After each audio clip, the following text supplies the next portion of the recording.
Hello বন্ধুরা, তোমরা সবাই কেমন আছো? আশা করি সবাই ভালো আছো। গরিবের রান্নাঘরে চলো, আজকে আমি একটা জিনিস নিয়ে নিয়েছি। সেই জিনিসের রান্না তোমাদের দেখাবো। দেখতেই পাচ্ছ, পেঁপে পেঁপে ভালো করে ধুয়ে কেটে ভালো করে পেঁপের যে ভেতরের যে দানা দানাগুলো থাকে সেগুলোকে ভালো করে আঁচড়িয়ে তারপরে পেঁপেগুলোকে ঘষে নেওয়া হচ্ছে বন্ধুরা।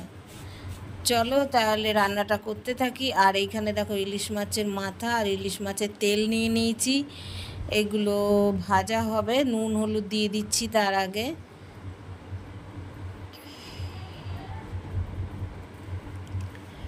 নুন হলুদটা ভালো করে মাখিয়ে দিচ্ছি। আর ওইদিকে কড়াই গরম হয়ে গেছে, কড়াইতে দিয়ে দিলাম তেল। তারপরে নুন হলুদটা মাখিয়ে তারপরে ভাজায় বসিয়ে দেবো মাথা দুটো। আর তেলগুলো থাকবে বন্ধুরা, তেলগুলো এখন দেব না। আর ওই দিকে চলো মশলা করে নেব। মশলায় কি কি নিয়েছি, জিরে, আদা আর কাঁচা লঙ্কা, এটা আমি বেটে নেব। মাথাটা ভাজা হয়ে গেছে, আর একটু তেল দিয়ে ওর মধ্যে শুকনো লঙ্কা ফোড়ন দিলাম।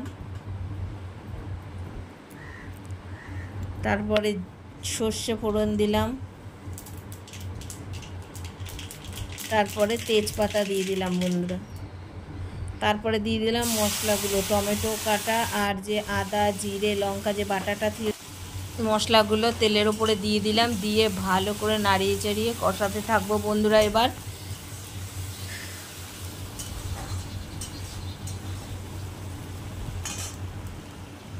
তারপরে দেখো, এই যে মাছের মাথা আর তেলটা রয়েছে এগুলো পরে দেব বন্ধুরা। তার মধ্যে দিয়ে দিচ্ছি হচ্ছে চিনি, 2 চামচ মতন চিনি দিয়ে দিলাম বন্ধুরা। এরপরে লবণ দিয়ে দিচ্ছি, 2 চামচ মতন লবণ, আর সামান্য পরিমাণে একটু হলুদ। এবার ভালো করে সবগুলো মিশিয়ে নেব। আর যতক্ষণ না তেল বেরাচ্ছে ততক্ষণ কষাতে থাকবো। মশলাটা যতক্ষণ না কষানো হচ্ছে। তারপরে দেখো, এই যে মাছের মাথা আর তেলটা আছে এইগুলো মশলা কষানোর সময় দিয়ে দেব। মশলাটা অল্প অল্প কষে এসছে, তারপরেই কিন্তু বন্ধুরা দিয়েছি মাছের মাথা আর তেলটা, কারণ এইগুলো আগে দেওয়া যাবে না। চলো, এখনও পেঁপে দেওয়া বাকি রয়েছে। সব পেঁপেগুলো ঘষে নেওয়া হয়েছে।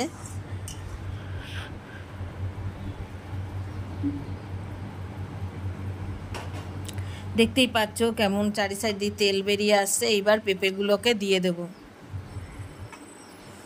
বন্ধুরা। দেখো, পেঁপে কিন্তু অনেক, এখানে প্রায় 750-800 পেঁপে আছে, ঘষে নেওয়া হয়েছে। কিন্তু মানে দেখলে মনে হবে যে দেখো এখন এক কড়াই, কিন্তু যখন মানে তরকারিটা হয়ে যাবে তখন কিন্তু মানে দেখে মনেই হবে না যে এই এক কড়াই জিনিস কোথায় গেল।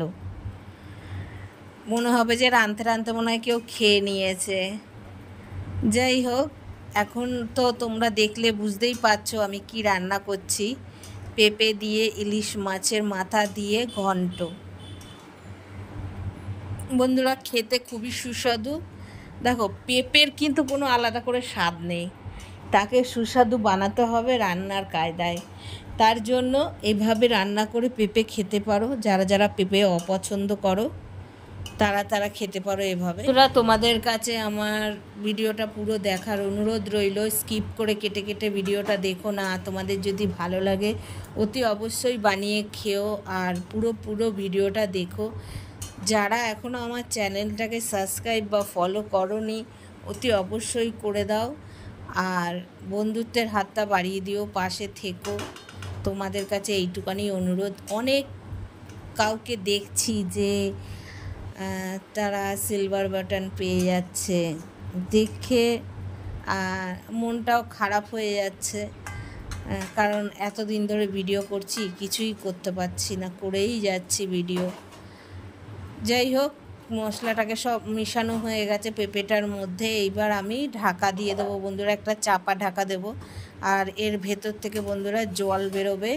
এই দেখো কত জল বেরিয়েছে, দেখেছো? জল বেরিয়েছে। এই জলটা কিন্তু পুরো টানা শুকাতে থাকবে। আর একদম মানে পেঁপে দিয়ে আর ইলিশ মাছের মাথা দিয়ে যে ঘন্টটা হচ্ছে বন্ধুরা, এটা কিন্তু একদম শুকিয়ে আঠার মতন চাপ চাপ টাইপের তৈরি হয়ে যাবে, নইলে কিন্তু ভালো লাগবে না। যদি জল জল থাকে তাহলে কিন্তু ভালো লাগবে না। তাহলে পুরো ভিডিওটা দেখো কেমনভাবে আমি বানাচ্ছি। অর্ধেক করে কেটে চলে গেলে কিন্তু জিনিসটা বানালেও ভালো লাগবে না। পুরো ভিডিওটা শেষ অবধি দেখলে তাহলে তোমরা বুঝতে পারবে যে জিনিসটা কতটা সময় লেগেছে। অনেকটা সময় লেগেছে এই পেঁপের ঘন্টটা বানাতে বন্ধুরা, খেতে কিন্তু খুবই ভালো। তাই তোমাদের কাছে আমার একটাই অনুরোধ, পুরো ভিডিওগুলো দেখো, আর যদি ভালো লাগে একটা লাইক দিয়ে দিও। দেখো কতটা পেঁপের ঘন্ট ছিল, দেখেছো এখন কোথায় চলে এসেছে দেখো। আর ঠিক এই রকম টাইপের হবে, এইরকম শুকনো শুকনো টাইপের হবে। আর দেখো কড়াইটা দেখে মনে হচ্ছে, কড়াইতে মনে হচ্ছে তরকারি হয়ই নি, দেখতে পাচ্ছ কড়াইটা পুরো পরিষ্কার। যাই হোক, এরকমভাবে করবে তোমরা, অতি অবশ্যই খেতে ভালো লাগবে। কারণ পেঁপে হচ্ছে একটা এমন একটা সবজি যার কোনো স্বাদ নেই। আচ্ছা যাই হোক, তো চলো তুলে নিই। জিনিসটা আমার হয়ে গেছে, দেখো কতটা ছিল এক কড়াই, সেখানে শুকিয়ে কি হলো দেখে মনে হচ্ছে না খেতে অতি অবশ্যই ভালো হবে বন্ধুরা। যদি ভালো হয় অতি অবশ্যই তোমরা বানিয়ে খেও আর পাশে থেকো। আজকের মতন ভিডিওটা এখানেই শেষ করলাম।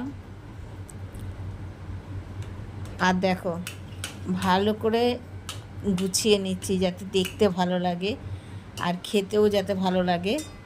তার জন্য বন্ধুরা আজকের ভিডিওটা এইটুখানেই রাখলাম, আবার অন্য দিন দেখা হবে। আজকের মতন টাটা।